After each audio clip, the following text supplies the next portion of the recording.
चलिए कक्षा 9th की गणित, ठीक है। आज हम हल करने वाले हैं क्या, कक्षा 9th की गणित का, ठीक है। और इसका प्रश्नवाली यहाँ पर दिया हुआ है, ठीक है। तो कक्षा 9th की प्रश्नवाली है 1.2। प्रश्नवाली 1.2 का क्वेश्चन नंबर हल करेंगे 1 और 2, ठीक है।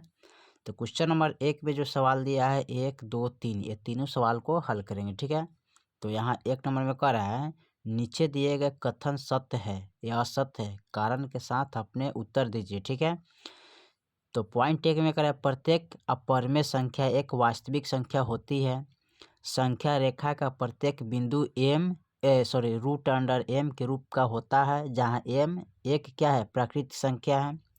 प्रत्येक वास्तविक संख्या एक अपरिमेय संख्या होती है, ठीक है। और यहाँ क्वेश्चन नंबर 2 में कह रहा है क्या सभी धनात्मक पूर्णांकों के वर्गमूल अपरिमेय होते हैं, यदि नहीं तो एक ऐसी संख्या के वर्गमूल का उदाहरण दीजिए जो क्या है, परिमेय संख्या है, ठीक है।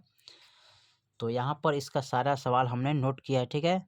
चलिए इसको बारी बारी से हल करते हैं, ठीक है। चलिए तो हमने यहाँ पर प्रश्नवाली 1.2 नोट की है, कक्षा 9th का गणित, ठीक है। क्वेश्चन नंबर 1 और 2 यहाँ पर हल किया हुआ नोट किया हुआ है, ठीक है। कह रहा है सत्य है या असत्य, कारण के साथ उत्तर देना है इसका, ठीक है। तो फर्स्ट हमारा जो सवाल है वो पूछ रहा है यहाँ पर कि प्रत्येक अपरिमेय संख्या, ठीक है, क्या है, प्रत्येक अपरिमेय संख्या एक वास्तविक संख्या होती है, ठीक है। तो इसको जानने से पहले सबसे पहले आपको ध्यान देना पड़ेगा इस पर, ठीक है। यहाँ हमने नोट किया है, यानी वास्तविक संख्या किसे कहते हैं, ठीक है। परिमेय संख्या किसे कहते हैं, ठीक है। उसके बाद नीचे है अपरिमेय संख्या किसे कहते हैं, ठीक है। सबसे पहले इसको जानना जरूरी है, ठीक है। तो यहाँ समझिए वास्तविक संख्या किसे कहते हैं, तो सभी परिमेय संख्या और अपरिमेय संख्या को समूह को क्या बोलते हैं, वास्तविक संख्या कहते हैं, ठीक है। यानी कि परिमेय संख्या और अपरिमेय संख्या ये दोनों के समूह को क्या बोलते हैं, वास्तविक संख्या कहते हैं, ठीक है। उसके बाद 2 में दिया है परिमेय संख्या किसे कहते हैं, तो वैसी संख्या जिसे p/q के रूप में यानी अंश बटा हर के रूप में लिखा जाता है उसे क्या कहते हैं, परिमेय संख्या कहते हैं, ठीक है। यानी कि वैसी संख्या जिसे p/q के रूप में यानी कि अंश बटा हर के रूप में लिखा जाता है उसे क्या बोलते हैं, परिमेय संख्या कहते हैं, ठीक है। तीसरा सवाल है अपरिमेय संख्या किसे कहते हैं, तो वैसी संख्या जिसे p/q के रूप में यानी अंश बटा हर के रूप में नहीं लिखा जाता है उसे अपरिमेय संख्या कहते हैं, ठीक है। क्या कहते हैं, वैसी संख्या जिसे p/q के रूप में यानी कि अंश बटा हर के रूप में, ठीक है, नहीं लिखा जाता है, यहाँ पर क्या है, नहीं लिखा जाता है, उसे अपरिमेय संख्या कहते हैं, ठीक है। तो चलिए यहाँ पर क्वेश्चन नंबर 1 का पॉइंट 1 को देखेंगे, ठीक है। कह रहा है कि प्रत्येक अपरिमेय संख्या एक वास्तविक संख्या होता है, यानी प्रत्येक अपरिमेय संख्या, ठीक है। अपरिमेय संख्या यहाँ पर पूछा है क्या वास्तविक संख्या होता है, तो यह सत्य है, ठीक है। क्योंकि वास्तविक संख्या बनता है किससे, परिमेय से और अपरिमेय से, दोनों का मेल से बनता है, इसलिए क्या हो जाएगा, सत्य हो जाएगा, ठीक है। तो यहाँ पर इसका उत्तर लिखेंगे क्वेश्चन नंबर 1 का पॉइंट का 1, ठीक है। इसका लिखेंगे क्या हो जाएगा, सत्य हो जाएगा, यहाँ पर लिखेंगे सत्य है, ठीक है। क्या है, सत्य है। अब इसका कारण भी देना है इसके साथ, ठीक है। क्योंकि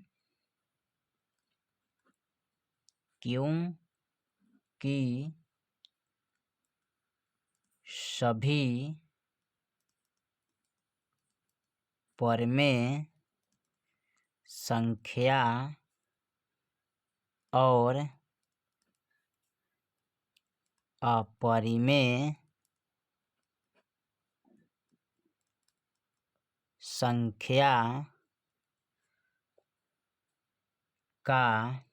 संख्या का संग्रह ही वास्तविक संख्या होती है, ठीक है। कह रहा है क्या है, क्योंकि सभी परिमेय संख्या और अपरिमेय संख्या का संग्रह क्या होता है, वास्तविक संख्या होता है, इसलिए क्या हो जाएगा, ये सत्य हो जाएगा। क्योंकि अपरमेय और परमेय दोनों मिलकर क्या बनता है, वास्तविक संख्या बनता है। ठीक है, यहाँ पर परमेय है और यहाँ पर अपरमेय है, ये दोनों को मिला के क्या बनाया जाता है, वास्तविक संख्या बनाया जाता है। ठीक है, तो क्या हो जाएगा, सत्य हो जाएगा। ठीक है, चलिए इसका पॉइंट दूसरा में देखते हैं। पॉइंट दूसरा में करा है, संख्या रेखा का प्रत्येक बिंदु रूट अंडर एम के रूप का होता है, जहाँ एम एक प्राकृतिक संख्या है, यानी कि धनात्मक पूर्णांक संख्या है। ठीक है, चलिए इसको भी यहाँ पर देखते हैं। तो ये भी आपका सवाल क्या हो जाएगा, ये असत्य होगा। ठीक है, यहाँ पर समझिए, ये सवाल करा है, संख्या रेखा का प्रत्येक बिंदु रूट अंडर एम के रूप का होता है। अगर होता है तो उसका उदाहरण भी देना होगा। ठीक है, जहाँ एम क्या है, एक प्राकृतिक संख्या है, तो ये क्या हो जाएगा, असत्य हो जाएगा। क्या है यहाँ पर समझिए, कह रहा है ये असत्य होगा। ठीक है, असत्य, असत्य है, लिखेंगे क्यों कि रूट अंडर दो अपना से मान सकते हैं, यहाँ पर आप जितना चाहे उतना मान सकते हैं, क्योंकि रूट के अंदर में तो बता रहे हैं। यहाँ पर क्या कह रहा है, यहाँ पर रूट अंदर में कह रहे हैं ना, तो रूट के अंदर में आप कोई भी संख्या आप मान के इसको हल कर सकते हैं। ठीक है, तो यहाँ पर रूट अंडर दो हम माने हैं और रूट अंडर तीन, इसके जगह पर भी आप कोई भी संख्या मान सकते हैं। ठीक है, के बीच, ठीक है, क्या होता है, अनंत, अनंत संख्या होती है। ठीक है, क्या होती है, अनंत संख्या होती है। ठीक है, जो कि रूट अंडर एम के रूप के नहीं होता है। ठीक है, जहाँ एम एक क्या है, पूर्णांक है, यानी कि प्राकृतिक संख्या है। ठीक है, एम क्या है, एक पूर्णांक है। ठीक है, तो ये आपका क्या हो जाएगा, असत्य होगा, क्योंकि रूट अंडर दो और रूट अंडर तीन के बीच के अनंत संख्या होता है। इनके और इनके बीच में जो है ना, क्या है, अनंत संख्या आता है, जो कि रूट अंडर एम के रूप के नहीं होता है। ठीक है, जहाँ एम क्या है, एक पूर्णांक संख्या है। ठीक है, चलिए पॉइंट इसका तीसरा देखते हैं। पॉइंट तीसरा में क्या कर रहा है, पॉइंट तीसरा में कर रहा है, प्रत्येक वास्तविक संख्या, ठीक है, यानी कि प्रत्येक वास्तविक संख्या एक अपरमेय संख्या होती है। तो यहाँ देखिए ये क्या हो जाएगा, असत्य होगा, क्योंकि कर रहा है प्रत्येक, यानी कि सभी वास्तविक संख्या अपरमेय संख्या नहीं होता है, क्योंकि उसमें परमेय संख्या भी मिल के बना होता है ना। ठीक है, जैसे कि यहाँ पर सवाल पूछा था, परमेय संख्या वास्तविक संख्या होती है, प्रत्येक अपरमेय संख्या एक वास्तविक संख्या होता है, तो ये सत्य हो जाएगा। ठीक है, अब प्रत्येक परमेय संख्या एक वास्तविक संख्या है, तो वो भी सत्य होगा। ठीक है, लेकिन यहाँ जो सवाल पूछा है, यहाँ जो कह रहे हैं प्रत्येक वास्तविक संख्या एक अपरमेय संख्या होती है, तो नहीं होता है, क्योंकि वास्तविक संख्या में बनने के लिए परमेय लगता है और अपरमेय दोनों से मिलकर बनता है। तो यहाँ पर सिर्फ कह रहा है परमेय संख्या होती है, तो नहीं, ये क्या हो जाएगा, असत्य हो जाएगा। ठीक है, क्योंकि कारण उसका भी लिखना है। ठीक है, तो पॉइंट इसका तीसरा में लिखेंगे, क्या हो जाएगा, असत्य, असत्य है। अब क्यों कि, ठीक है, लिखेंगे क्योंकि वास्तविक संख्या, वास्तविक संख्या में परिमेय संख्या भी होती है। ठीक है, तब जाके हमारा क्या बनता है, वास्तविक संख्या बनता है। ठीक है, चलिए क्वेश्चन नंबर अब 2 को देखते हैं। क्वेश्चन नंबर 2 हमारा क्या कह रहा है क्वेश्चन नंबर 2 में करें, क्या सभी धनात्मक पूर्णांक के वर्गमूल अपरिमेय संख्या होते हैं? यानी कि धनात्मक पूर्णांक का वर्गमूल अपरिमेय संख्या होते हैं?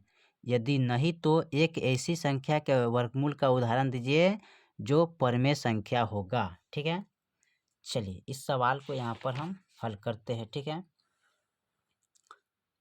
पॉइंट यानी कि क्वेश्चन नंबर 2 का है। ठीक है, क्वेश्चन नंबर 2 आपका हल करना है। ठीक है, देखिए सभी धनात्मक पूर्णांक का वर्गमूल अपरिमेय संख्या नहीं होता है। यहाँ पर लिखेंगे सभी धनात्मक पूर्णांक, ठीक है, पूर्णांक के वर्गमूल